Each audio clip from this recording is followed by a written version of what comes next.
Sit next to the aisle in case I want to get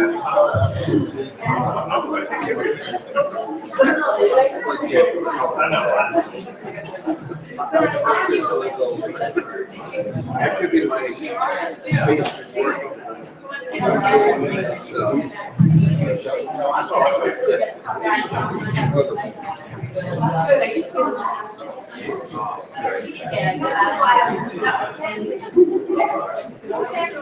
I guess we're in it. I guess we're also.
Good evening, everybody, and welcome to the public hearing of the Board of Finance and the Board of Reps Fiscal Committee for the 2017-2018 fiscal year. And this is the public hearing for comment on the budget, and I will pass the mic all the way down so that people can introduce themselves.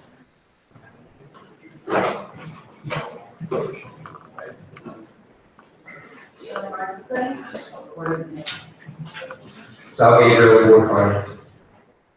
David Corris, Board of Finance. Dr. Williams, Board of Finance. Jerry Rinaldi, Board of Finance. Richard Freeman, Board of Finance. Monica DeSanto, Chair of Fiscal Board of Representatives. Elaine Mitchell, Board of Reps, Fiscal Committee. Mary Fidelli, Board of Representatives, Fiscal Committee. Anabel Figueroa, Board of Representatives, Fiscal Committee. Keith Silver, Board of Representatives, Fiscal Committee. Matt Quinones, Board of Representatives, Fiscal Committee. Joe Capola, Board of Representatives, Fiscal Committee, 15th District. Miller, Board of Reps, Fiscal Committee.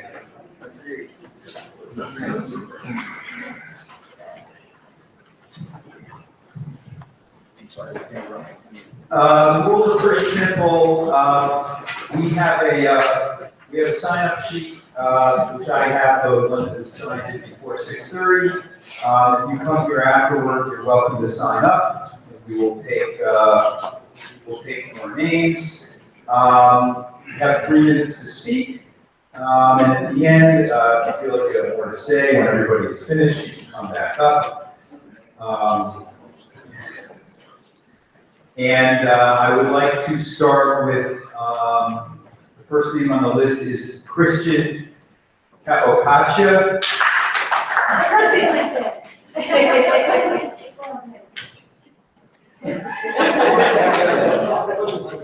No. No, okay. Good evening. I am Christian Capocacia, the music director of the Stillwater Young Artists Philharmonic. And I am here basically to express all my gratitude to you because your generous contribution last year allowed us to give out double as many scholarships this year to the Stanford students compared to what we did last year. So all my thanks. Also, I want to mention that a lot of those scholarships went to the students of the Starfish Connection, which makes me particularly happy because with your help, we were able to honor our commitment to the wonderful organization of Judy Martin. So that's particularly giving. Thank you so much for that too. And I thought I brought to you one example of what we do with your money. So I'm going to introduce to you soon, not yet, Barry Reyes, which is one of my most talented students. She's a fluteist, and she's a great player, yet without her help, she could not have joined the organization. So I thought this was a perfect testimony. She's graduating this year, and well, she'll tell about herself. Before I give you Beverly, let me just tell you that I'm really, really looking forward to develop this program further this year with your help. Our dream as an organization would be to be able to accept each and every student from Stanford for free. It's ambitious, but with your help, we could do it. So I'm looking forward to thank you again next year. This is very nice. I'm Beverly, and as Christian said, I'm part of Starfish Connection. I've been part of YAP for 6 or 7 years now, so it's been a pretty long time. And I think YAP is one of my favorite programs to do. I've definitely grown a love for music, and it's helped me expand my musical skills a lot. I think a lot more of Stanford kids need opportunities. Like I have the scholarships and all of that because there's a lot of kids who don't have the same opportunities as I do. They don't get to see the music the way that I do. So I think it's a really good experience, and thank you for that. So I'll be going to Tufts University next year. It's great to full ride from.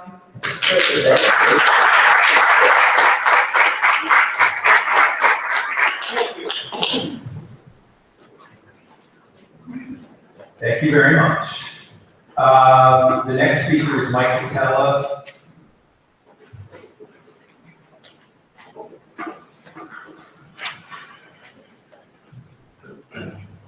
Hello, everyone. My name is Mike Patella. I'm the Executive Director of the Boys and Girls Club at Stanford. I'm here to support the mayor's budget. I know that the Boys and Girls Club is in the budget a couple of times. The beginning part, the first part of it is for some money to operate the Yearwood Center after school program, and then the second part is about the Yearwood Night program. There's a couple other people that will speak to that program in detail. But a couple of things that happened about a year and a half ago. We were asked to open up the Boys and Girls Club. The Boys and Girls Club was asked to open up the Yearwood Center again, and through a lot of hard work, both by the city and by the Boys and Girls Club, we got the building open, but we do need support. We don't have the budget 100% yet, so that we can keep that. We don't want to shut the building down. That's a number one key. There's too many kids. Last count was over 500 kids today using that building. We have kindergarten, third graders in there, and the night program, which literally saves lives, as you'll hear in a little while. I'm just here to ask you for support for the mayor's budget, and thank you all very much.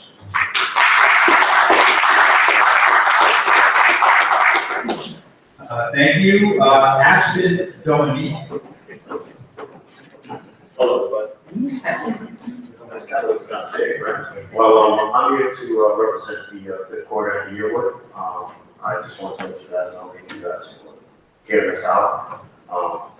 Where do I start? I've been working with the Boys and Girls Club forever. I wouldn't say the number, 15 years. And when they gave me the opportunity to work at the year work to make a difference, I said, yes, I take a chance. I love what I do. I enjoy it. I enjoy working with these fellow people here who are here. We're going to speak more about it. We make a big difference by keeping the doors open. We appreciate you guys for help us keep funding to keep the doors open. We make a big difference in our community. We have less violence, less crimes happening because we keep the door open. And I believe it's a beautiful thing to have something for the kids to do and keep them engaged. Because if we don't, they're going to do the nonsense. Everybody in the paper is going to be too difficult for us to kind of get back. So keeping the doors open is the best option, and keeping them engaged with things that we have all to talk to. And say it again. I think that's good. All right. Thank you. Thank you. Donna Jalou.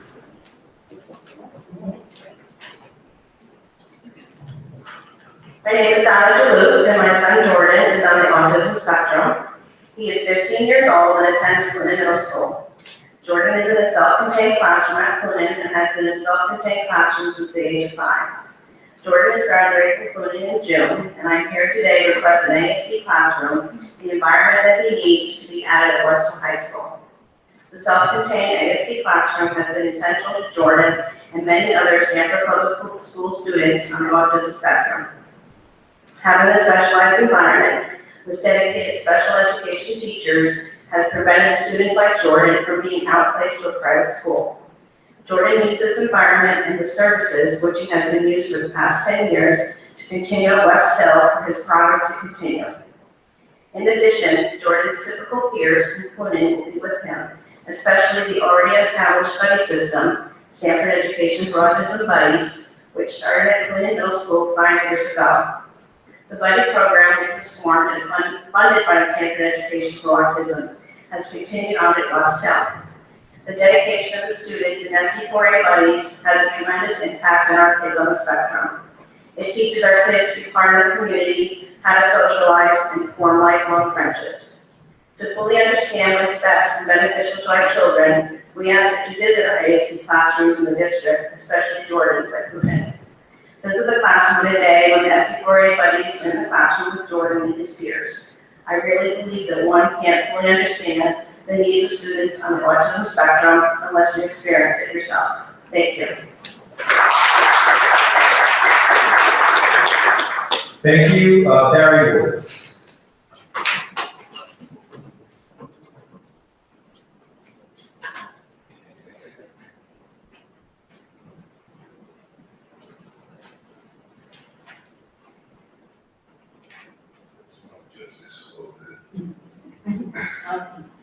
How you doing?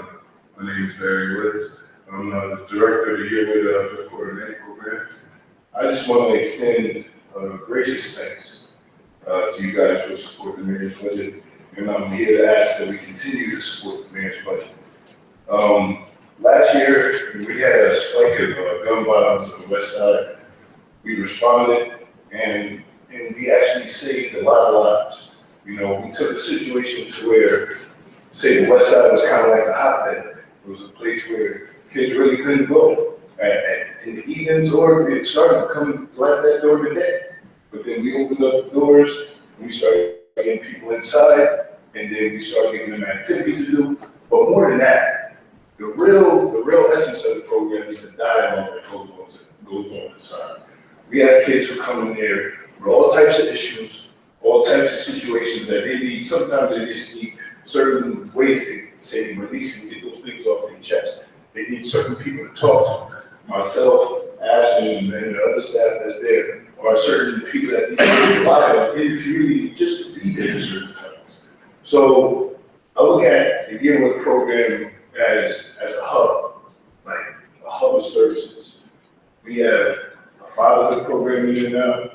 We also have, access to, probation. We got probation and parole working with us. They actually send us parolees to work at the year during the evening, and parole pays us. You know, so these are we're creating opportunities for the community. Not only that, we're giving people that have, say, certain struggles in life, we're giving them a second chance.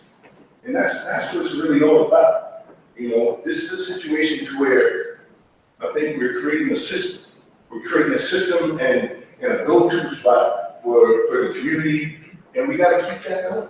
Because if we take that away, we're only gonna get back what we had before plus more. And I don't see how anybody can do that as positive, something helpful, or something that the community needs. And if we all care about children, like we all say we do, this is something that we gotta keep on the books all the time. And we gotta keep working to make it better. We gotta keep working to make it stronger. That's all I ask. Thank you.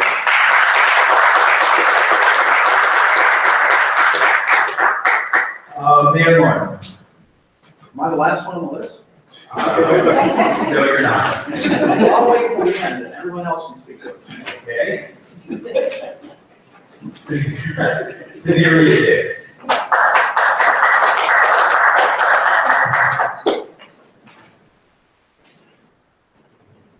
Good evening. I don't do good with public speaking, but I'll do my best. I am a parent. I am a parent that goes to the night program with Valley Woods in Ashland. And also, I volunteer my time there. I work physically 72 hours a week. But I find the time to go over there and interact with the children. I'm thankful for this program. My son, over the summer, was involved in something very serious, critical. And this program has done so much for him in these last few months. Valley Woods has always been a mentor for my son. But again, we didn't have anywhere for these boys to go, for these young men to go, or outlet. And they found themselves getting into trouble. My son's on his way to college. He is still dealing with courts, trying to get out of the trouble he's in, but he's on his way to college. I can now say at night, I know where my son is. He's 18 years old. There was a time during the summertime I didn't know where he was unless I called his phone. It's a guaranteed Monday, Wednesdays, and Friday. My son is in that gym. He's an ambassador for their program. He also mentors the program. We need this in our community. Again, I'm a mom of 4. I work 72 hours a week, but I go there also to communicate with the kids there. We just started a girls program. Just as much as I work, there's other parents that work as well. And these kids sometimes don't have a hot meal. We provide hot meals for them, free. They look forward to these meals. They look forward to the snacks. They look forward to the water. A lot of it is being donated. Some is coming out of my pockets or other pockets. I don't have a problem with it because I know not only is my children going home with a full belly, these kids as well. It's to the point where I have a 9-year-old son and I didn't feel like going yesterday because I didn't feel good. And he said to me, how are you the parent of all these children and you're not going to feed them tonight? That meant a lot to me. I still didn't go because I didn't feel well. On the other hand, though, you understand, as a 9-year-old see his mom do this, it means a lot to him. It means a lot to these children. And a lot of times, as I said before, these kids are not getting hot meals. And it could be because they don't have that at home, or again, their moms are working just as much as I do, and they don't have time. And it's not that they don't care, because I care. I care. And when I seen this program started, I said to Mr. Woods, you're saving my son's life right now. What can I do to help? And again, I went and I started volunteering. Please, we need this program. We need it. You're hearing it from a mom. You're hearing it from someone that's been raised in Stanford for 40 years. And I've seen the good, the bad, the ugly. We need this program. And thank you for your past funding.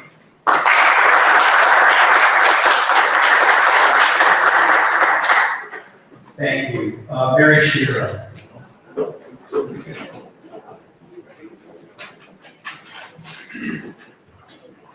Evening, board members.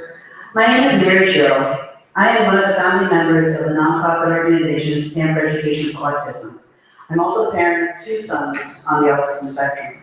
I am here to support the additional ASD and developmental classrooms projected in the superintendent's budget. I cannot envy how difficult your job is to allocate these funds appropriately. But I am here tonight to ask that you do not cut the education budget, which will directly impact the state budget. 10 years ago, it might have been more fiscally responsible to outplace a child with autism. The rate at the time was 1 in 150. Today, the rate is 1 in 68. I believe it is Stanford's best interest financially and you to invest in improving the ASD classroom we have and to support the superintendent's request of expansion. Let me tell you what has happened for a child that did remain in district and receive ASD services we have. He is now a member of the Westover High School marching band, performed at the U.S. Band Championships at MetLife in November, is in Westville's upcoming spring musical Guys and Dolls, and this past fall, he became the first student on the autism spectrum to be elected sophomore class president by his typical peers. He beat out his students. That child is Alex Sherrill, and actually was actually the parent that is making all this happen in Westville. I don't want to take any part. At superintendent's presentation of the budget, if I remember correctly, 2/3 of it cannot be touched based on legal ramifications, salary, pensions, transportation. The 1/3 that can be touched is education, but no special ed, is funded by a legal document, the IEP. That is based on need, not a want. Even though Alex has had all successes, he still has an IEP and it's mainstream for his subjects. It will only enhance his educational success by having the support from the projected West Hill ASD classroom.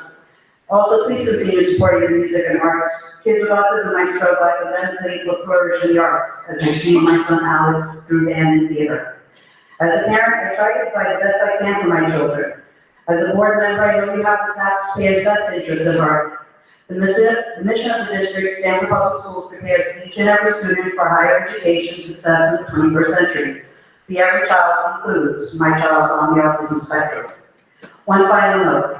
Robin Portnova, president of Stanford Education for Autism, was unable to be here tonight due to the conflict of the BOE event meeting happening at this moment. She asked, I thank you all for your support of special education. Robin values your understanding of the needs of the student on the autism spectrum, your understanding of the importance of helping them to become independent adults in the community. She also appreciates Sal Gabriel's position on Wayne Holland, Director of Special Education Parent Advisory Board, of which she is a founding member. Thank you all for your dedication and for supporting special education services with Stanford Public Schools, as well as our organization, Stanford Education for Autism. If it hasn't, if my child has not received the support he's gotten, this would not have been a dream for him to become president of the sophomore class. He is loved by all. He is embraced and welcomed in because we kept him here and he had the support. We got to keep going. These are more kids coming in. And the more you do here instead of sending them out, the better it will be for overall the entire community. Thank you.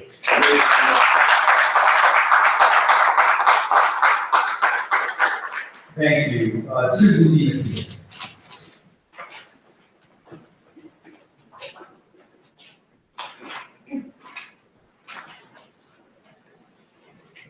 Good evening. I'm Susan Dean, the current president of the Friends of the Ferguson Library. It's a little difficult to follow the Autism Moms and Boys and Girls Club, but I appreciate the opportunity to share with you some of my strong commitments and support for the Ferguson Library and its budget. The Ferguson Library serves everybody in the community of Stanford at all ages, literally from cradle to grave, regardless of ethnicity, language, economic status, and many other factors. The library is available to school children after school, during school holidays, during summer vacation, and other times when schools and their libraries are not accessible. The Ferguson Library provides a safe environment for these children to learn new knowledge, new information, and to explore the questions that all children have. The library provides services that assist people in applying for jobs, expanding their skills through continuous education, learning about the latest technology that's essential, to a vibrant local workforce, while expanding their awareness of topics and events impacting their lives. Even a small increase in the tax revenue directed to the use of the library can provide significant return on investment for Stanford. At the head of the programs and services at the library are the trained professionals who maintain a high level of commitment to customer service. They're a treasure to the city, and they deserve to be supported in their work to as full extent as possible. The Friends of the Ferguson Library has a focus on generating as much funding as possible toward our support of the library, and that support usually amounts to about $100,000 a year. The library makes every effort to raise funds in support of its programs and needs. The Friends and the library's success in raising private funds is an indication, I think, of the value that the citizens of Stanford place in their outstanding public library. However, the fundraising should not in any way overshadow or replace the city of Stanford's responsibility to support its public library financially. I encourage you to grant the Ferguson Library as much of the budget request as possible, understanding that you have many other priorities. In support of the exceptional library service Stanford is privileged to enjoy and to benefit from. Thank you very much.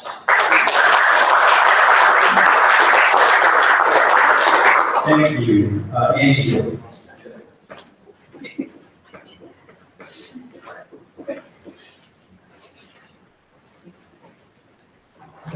Good evening. Good to see you all again. Andy George from the Board of Education. Obviously, I'm representing my colleagues here tonight who are in the Board Ed meeting right now. I guess deciding on a name for a new school to recommend to the Board of Directors.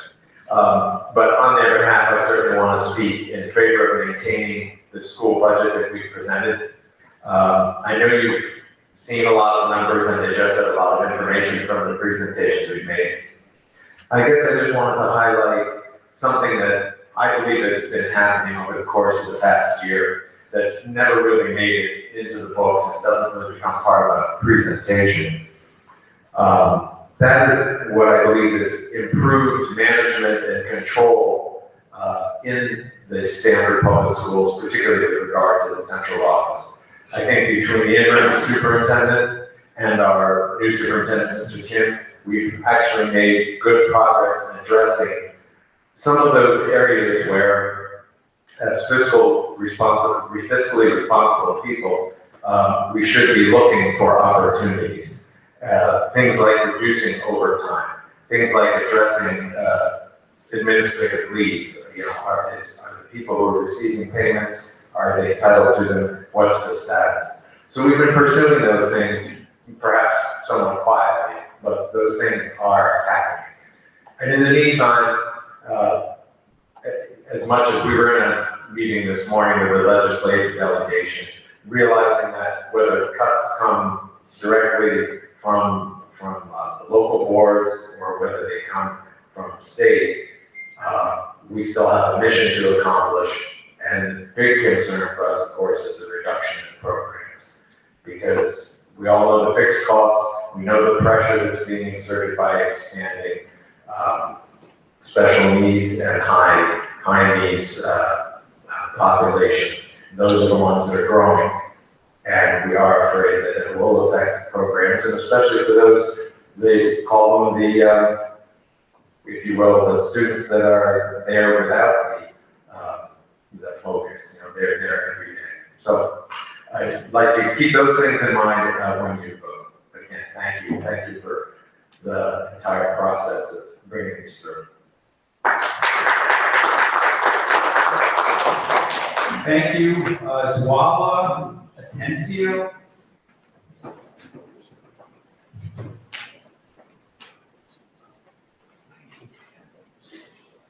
Good evening. My name is Rosa. I have a 4th grade at Westover School. I'm representing the Spanish community at Westover School. Westover School has a 60% of the Spanish population. We need a facilitator 5 days a week. The parent facilitator encouraged the Spanish community to help the enrollment in our child education experience consists student attendance parents-teaching conference, attendance parents workshop, participating in the class evening activities, completing school survey, helping in the registration. I'm here standing in front of you to ask not to cut the budget for a parent facilitator. Thank you.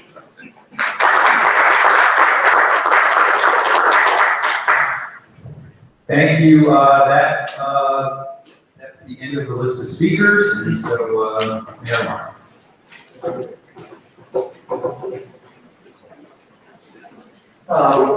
I didn't really come to speak, I didn't plan to speak at all, and I really can't add very much, or certainly would subtract very much from the speakers. I just want to give you a heads up. Last year, maybe a little bit later than this time, I had in my mind that at some point we needed to be offering after, nighttime programs for teenagers and young tweens. And I thought it would be perfect for the Boys and Girls Club in your center. Our need to have that program came faster than I thought, but more importantly, the Boys and Girls Club were ready to execute a program like that much earlier than I thought. Thanks to your support, we were able to open a program last summer, 6 nights a week, and it began to make a difference. We were hearing positive things like you heard from Mary and Mike, and I'm sorry I missed your name. Samir. Yeah, but nonetheless, we're hearing good things. We continued that program with another appropriation we passed, which is basically for 3 nights a week, starting after school, or after the regular school year started, and running through till about mid-May. We have a little hole there between approximately mid-May and July 1st, and I've already spoken to Mike and Barry and said, I don't want to miss a beat. As the school year comes to a close, I want to go back to a 5 or 6 night a week program, put your pencils together and see what it is that you need, if you need anything at all. And I just wanted to tell you that we like this program a lot. We want to continue it and not have a gap between what we funded so far on July 1st. And of course, we'll be looking very carefully at their submission. But I would just suggest to you, you might see that as a supplemental appropriation request coming here in the next few weeks as the cycle of this year. That's all I want to share. Thank you very much.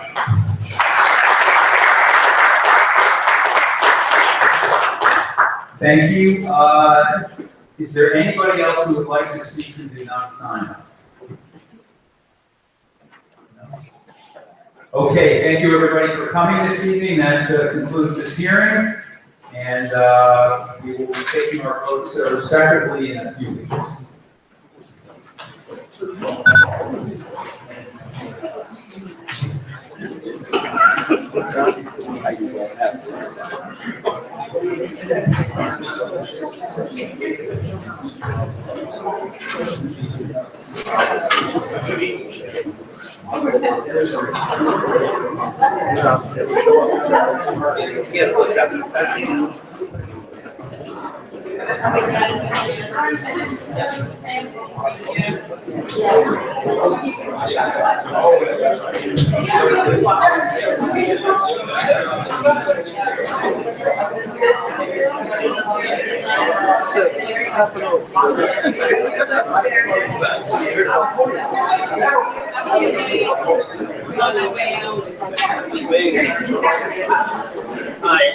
I came in.